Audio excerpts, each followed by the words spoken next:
જે દિવસે આપણે માતા બનીએ છીએ એ દિવસે આપણે વિચારવાનું એકદમ સંપૂર્ણ બંધ કરી દઈએ છીએ.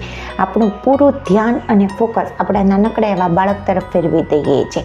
આપણે ફક્ત ને ફક્ત એના વિશે વિચારવાનું શરૂ રાખીએ છીએ. જેવી સમસ્યાઓ કે મારું બાળક હજી સુધી ખાઈ નથી રહ્યું, મારું બાળક હજુ ચાલતું નથી, મારું બાળક હજુ લખવા નથી માગતું. આપણા જીવનમાં દરેક વસ્તુ ફક્ત ને ફક્ત આપણા બાળકની આસપાસ ફરવા લાગે છે. બાળકની કાળજી લેવી ખરેખર સારી વાત છે, પરંતુ એ એટલું જ મહત્ત્વપૂર્ણ છે કે આપણે આપણા પોતાના વિશે પણ વિચારીએ, આપણી પોતાની એનર્જી માટે પણ થોડુંક કરીએ. તમે મને ઘણીવાર સાંભળી હશે કે જેટલું આપણે પોતાના પર કામ કરીએ છીએ એટલું આપણે બાળકો પર ઓછું કામ કરવું પડે છે. ખૂબ જ મહત્ત્વનું એ છે કે આપણે પહેલાં પોતાની જાતને ભરપૂર કરીએ અને પછી આપણા બાળકો અને આસપાસના લોકો માટે કંઈક કરીએ. આના માટે સેલ્ફ કેર રૂટીન હોવું ખૂબ જ જરૂરી છે અને તે એટલું જ મહત્ત્વનું છે, કારણ કે માતા બન્યા પછી આપણે ખૂબ જ ચીડચીડિયા થઈ જઈએ છીએ, વાતે ગુસ્સે થઈ જઈએ છીએ.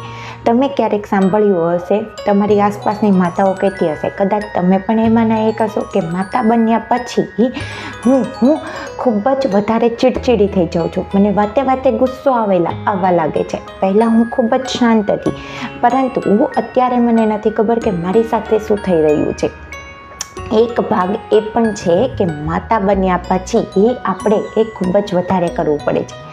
ઘણી બધી બાબતોનું ધ્યાન રાખવું પડે છે, પરંતુ સૌથી મહત્ત્વપૂર્ણ કારણ એ છે કે આપણે આપણી પોતાની જાત માટે કંઈ નથી કરી રહ્યા, અને આ જ વાત આપણને વધારે ટ્રિગર કરે છે. આપણે પોતાનો ખ્યાલ નથી રાખી રહ્યા. આપણે હંમેશા આપવાની જ સ્થિતિમાં હોઈએ છીએ. બાળકોને આપવું, પતિને આપવું, પરિવારને આપવું, કામને આપવું, અને દરેક વખતે ફક્ત ને ફક્ત આપતા રહીએ છીએ.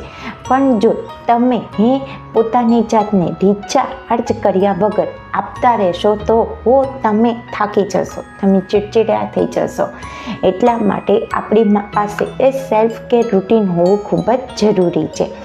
હવે આના માટે હું તમારી સાથે એક નાનકડી એવી એક્સરસાઇઝ શેર કરવા માગું છું, પણ આ એક્સરસાઇઝને આપણે આગળના વિડીયોમાં કરીશું સાથે મળીને. એના પહેલાં હું ઈચ્છું છું કે તમે તમારી જાતને પ્રોમિસ કરો અને કહો કે હું ખૂબ જ ઉત્સાહિત છું અને સેલ્ફ કેર રૂટીન શરૂ કરવા માટે એકદમ તૈયાર છું. તો મળો છો આગળના વિડીયોમાં. Thank you so much.